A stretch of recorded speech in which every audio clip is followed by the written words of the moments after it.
नमस्कार, आप देख रहे हैं मिथिला दस्तक। अनुसूचित जाति जनजाति शिक्षक संघ किस मुद्दे को लेकर के यहाँ बैठक की है, इसके संदर्भ में हम आपको जानकारी देंगे। साथ में ये जानकारी इसलिए आवश्यक हो जाती है क्योंकि वर्तमान में मंत्रिमंडल में जो प्रधानाध्यापक की नियुक्ति को लेकर के जो गाइडलाइन जारी की गई है, इस गाइडलाइन को लेकर यहाँ शिक्षक संघ विरोध जता रहे हैं।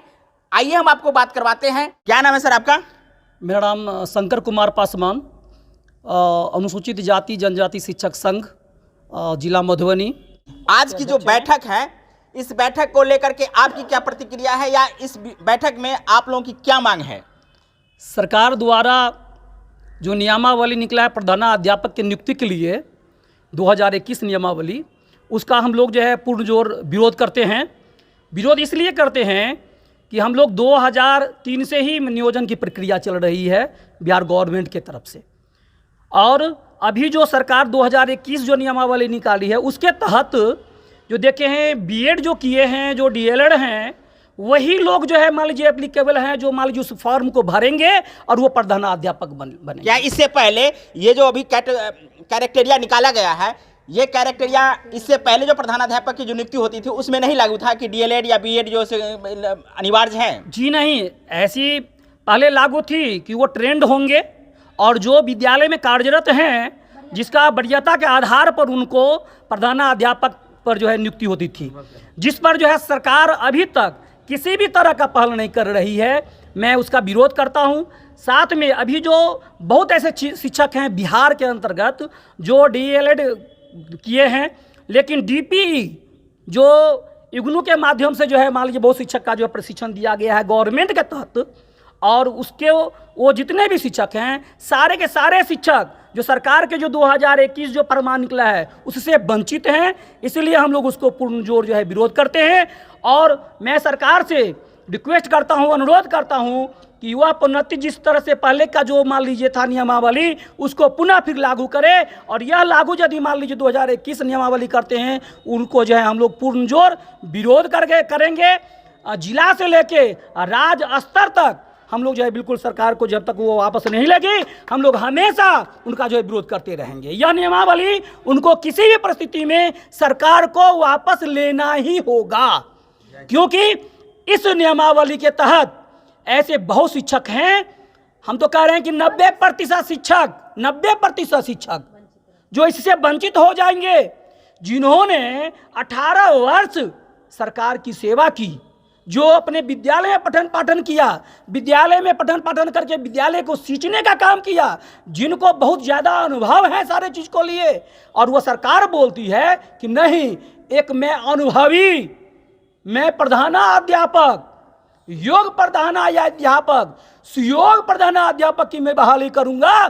क्या ये जो शिक्षक अभी जो है नियोजित शिक्षक जो मान लीजिए विद्यालय में कार्यरत हैं, जो अभी शिक्षा की जो देखा जाए उसकी स्तर कितना आगे तक बढ़ा है, विद्यालय से कितने बच्चे जुड़े हैं, क्या यह सरकार को मालूम नहीं है?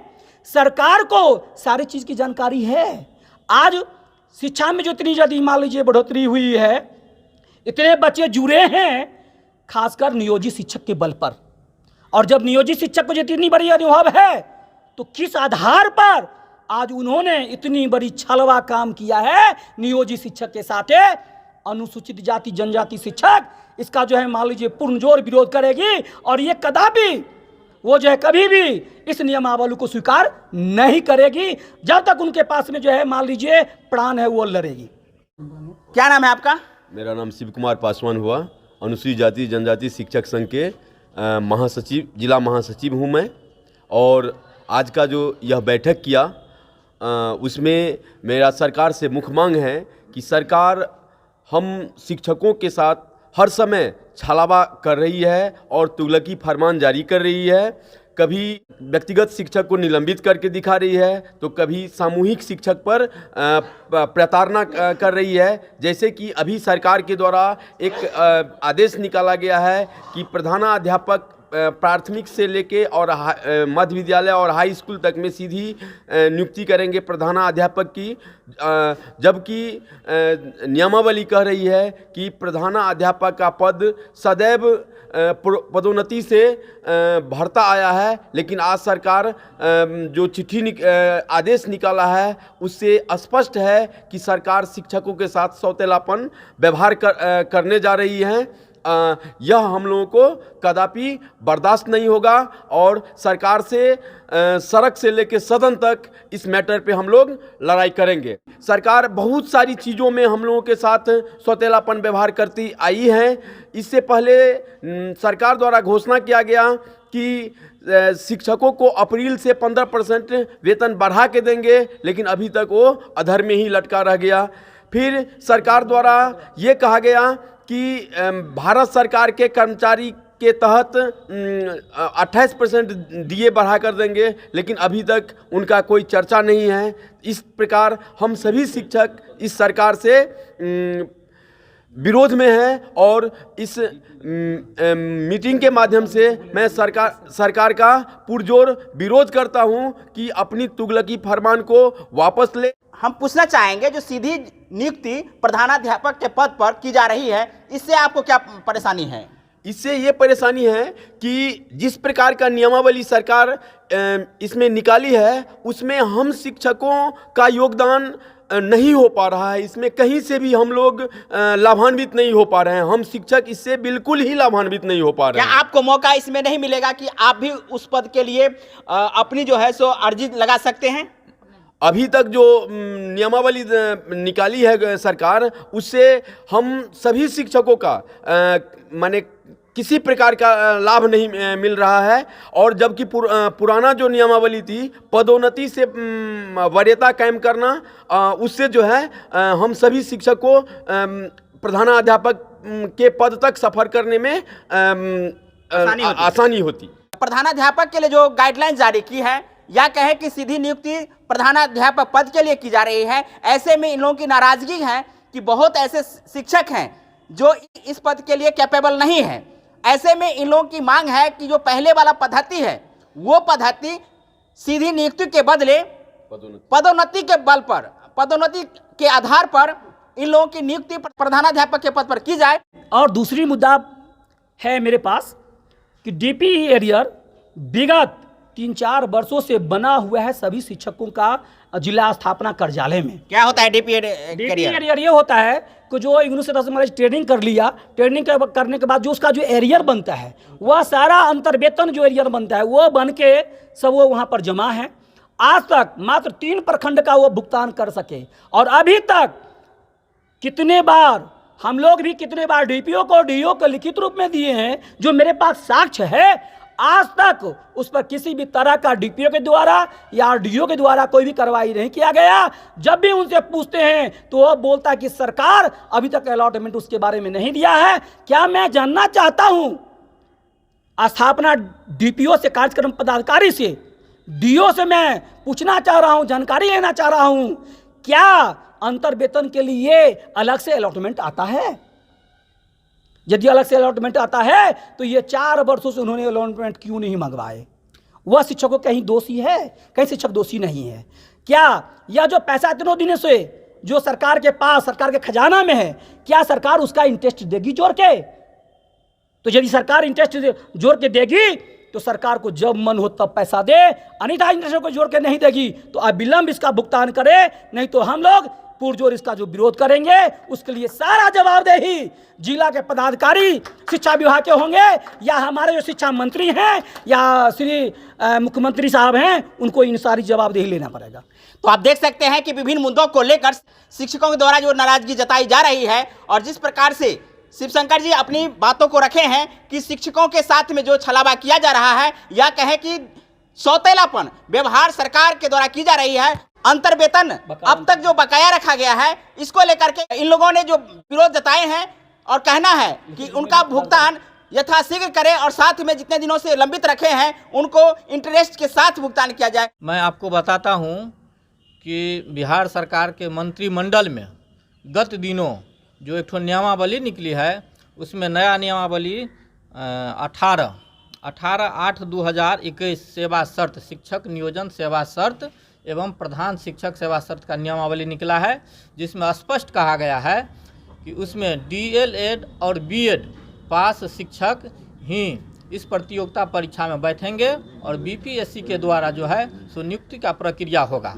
उसमें पूर्व से जो भी शिक्षक नियोजित हैं बिहार सरकार के द्वारा, माने BEd और ये DLED नहीं हुआ था, उनको जो है सो क्या इससे पूर्व DLED और BEd का जो है प्रावधान नहीं था? प्रावधान था, लेकिन बिहार सरकार ने नियोजित शिक्षकों को IGNOU के माध्यम से DPE प्रशिक्षण करवाया था, जिसमें 2003 से लेके और 8 तक के बैच के जो भी शिक्षक है वह सिर्फ DPE प्रशिक्षण किए हैं। इंदिरा गांधी ओपन यूनिवर्सिटी से DPE प्रशिक्षण किए हैं। इसमें DPE का चर्च कहीं नहीं है। यह जो पद है सो नया सृजन है। इस प्रकार का नियमावली नया साल में बना है, इससे पूर्व का कोई संबंध नहीं है। इसलिए पूर्व के जो नियोजित शिक्षक है उस पर किसी को इसका लाभ नहीं हो पा रहा है। इसमें एक चीज़ और बताया गया है कि जो लोग BEd DLED करने के बाद 2012 में शिक्षक पात्रता परीक्षा पास करते हैं, 12 के बाद या 12 में, वही लोग इसका आवेदक हो सकते हैं। इसलिए हम लोग या पूर्व के नियोजित शिक्षक, एक भी शिक्षक इसमें जो है सो आहर्ता नहीं कर पाते हैं। इसलिए किसी को जो है सो इसका लाभ नहीं मिल रहा है। हम लोग सरकार से मांग करते हैं कि परीक्षा ले, लेकिन DPE प्रशिक्षण को भी इसमें शामिल करे और पूर्व के जो भी शिक्षक हैं इसमें सबों को शामिल करे और प्रतियोगिता परीक्षा ले। उसके लिए हम लोग तैयार हैं, लेकिन यह नया नियमावली को रद्द करे, उसको वापस ले, संशोधन करे, उसके बाद हम लोग जो है सो शांत होंगे। नहीं तो आज से हम लोग सड़क से लेकर संसद तक धरना करेंगे, आंदोलन करेंगे और अपने हक और हकूक़ के लिए लड़ते रहेंगे। तो आप देख रहे हैं कि जिस प्रकार से यहाँ नाराजगी बैठक में की जा रही है और शिक्षकों में जो असंतुष्टि है नए नियमावली को लेकर के और नए नियमावली रद्द करने की जिस प्रकार से बात की जा रही है, जैसा कि जानकारी प्राप्त हो रही है कि DPE के माध्यम से जो शिक्षक 2005 से 2008 के बीच में नियुक्त हुए थे, उनको इस नियमावली के माध्यम से किसी भी शिक्षक को फायदा नहीं होने जा रही है और इन लोगों को वंचित किया जा रहा है प्रधानाध्यापक की नियुक्ति में। इन लोगों की जो मांग है वो है कि प्रधानाध्यापक की जो नियुक्ति है उसमें DPE को भी शामिल किया जाए, नहीं तो ये नियमावली सरकार वापस ले। इस धरना प्रदर्शन में महिला शिक्षिका हैं और उनसे भी जानकारी लेंगे कि इस नियमावली से आप लोगों को किस प्रकार की फायदा नहीं होने जा रही है, इसके संदर्भ में बताइए। जी, पिंकी कुमारी, राज्य कार्यकारिणी सदस्य, जिला महिला प्रभारी मधुबनी। मेरा ये कहना है कि अभी जो सरकार के द्वारा प्रधानाध्यापक पर पदोन्नति और बहाली की बात जो छेड़ी गई है, उसमें जो नियमावली लागू किया गया है, न तो DPE का शिक्षक हमारे उसमें आते हैं और न DLED जो 2013 में किए हुए हैं और न ही TT वाले आते हैं। तो जो भी नियोजित शिक्षक 2003 से लेकर के अभी तक बहाली हो चुका है, कोई भी ऐसा टीचर है जो इसमें नहीं आ रहे हैं। सरकार चाह रही है कि जो शिक्षक प्रधानाध्यापक पद पर आए वो गुणवान हो और इस जो अर्हता रखी गई है इसके अंतर्गत जो है सो प्रधानाध्यापक का पद सृजित किया गया है। तो इसमें आपकी क्या परेशानी है? उसमें आप कैपेबल होंगे तो आपकी भी नियुक्ति होगी। जी, इसके विस्तार में हमारे शंकर भाई बोल चुके हैं कि क्या हम शिक्षक अगर ज्ञानी नहीं है, अगर समझदार नहीं है, पढ़ाते नहीं हैं, तो क्या आपके जो राज्य में बिहार राज्य में जो इतना नाम होता है, विद्यार्थी फर्स्ट डिवीजन करते हैं, इतने लाखों के लाख में लोग फर्स्ट डिवीजन बच्चे करते हैं, जिनके माँ बाप सरकारी स्कूल से खुश हैं, क्या मतलब हम लोग ज्ञानी हैं? इसका मतलब है आपके तुगलकी फरमान से हम लोग को कुछ नहीं आता है, तो फिर बहाली क्यों की है? और इसमें मेरा ये कहना है कि आपका जो ये तुगलकी हिटलरी शाही फरमान है कि जो प्राइवेट स्कूल को आपने दिया है, हमारे समुदाय के, हम अनुसूचित जाति प्राइवेट शिक्षक का मतलब क्या हुआ? प्राइवेट स्कूल के शिक्षक का क्या मतलब हुआ? प्राइवेट स्कूल के शिक्षक का इन्होंने नियमावली में ये दर्ज किया है कि वो भी शिक्षक जो BEd किए होंगे, TET किए होंगे साइड से, वो भी इसमें क्या कहते हैं आवेदन कर सकते हैं। जब जब मान लीजिए आपका ये मंशा है कि नियोजित शिक्षक आपका एक भी इसमें नहीं आवेदन कर सके, तो आपका तो आप समझिए रहे हमारे समाज से, हम SC ST से आते हैं, हमारे समाज से कितने लोग प्राइवेट में पढ़ाते हैं। आपका 0/0 आप चाहते हैं कि दूसरे लोगों को, दूसरे मतलब समुदाय के लोगों को मतलब उच्च से उच्च पद पे बैठाना। तो ये खबरदार आप हो जाइए कि हम लोग SC ST शिक्षक संघ सड़क से लेकर सदन तक आंदोलन करेंगे, अपने भाइयों के लिए, अपने बहनों के लिए, अपने समाज के लिए। सबसे सर्वोपरि मेरा समाज है सबसे पहले, SC ST शिक्षक संघ। दूसरी बात, EPF का जो पैसा कटता है, पैसा तो कट जाता है, पैसा आया तुरंत पैसा कट जाता है, लेकिन हमारे खाता पे जमा नहीं होता है। उसका आपको देख रेख करना होगा, इसका विवरण देना होगा। दूसरी बात, आपने इससे पहले क्या करता था सर? नहीं, UTI करता था, अभी तक उसका पैसा हम लोग को रिकवर नहीं हुआ है। उसको बंद कर दिया जाए UTI को। वो पैसा जब हमको कोई फ़ायदा ही नहीं है तो वो पैसा कटाने से मेरा कोई फ़ायदा नहीं है, तो हमको वो पैसा राशि वापस किया जाए।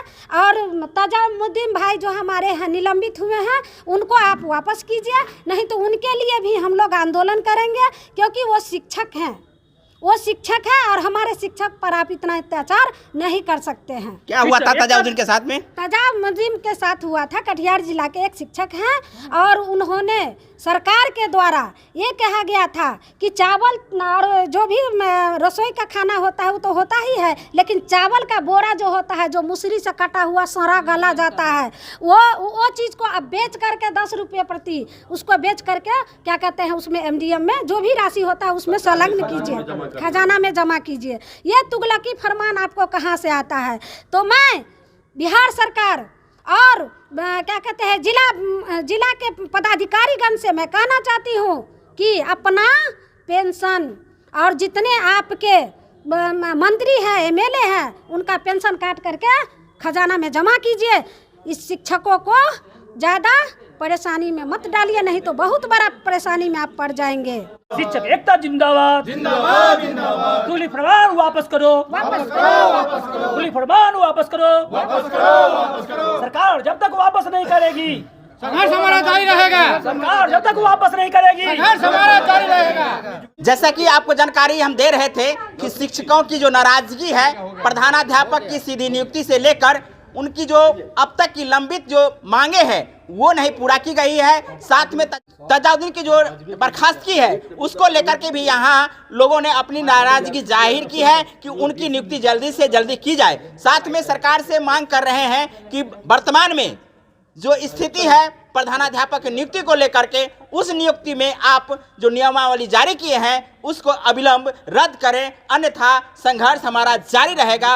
ये है अनुसूचित जाति जनजाति शिक्षक संघ मधुबनी जिला इकाई का बैठक जिसमें निर्णय ली गई है। बहुत बहुत धन्यवाद। साथ में हमारे इस चैनल को अब तक आप सब्सक्राइब नहीं किए हैं तो सब्सक्राइब कर लीजिए। साथ में इस वीडियो को आप फेसबुक पेज पर देख रहे हैं तो लाइक कीजिए, कमेंट कीजिए। बहुत बहुत धन्यवाद। जय हिंद, जय भारत, जय मिथिला, जय हिंद, जय संविधान, जय भीम।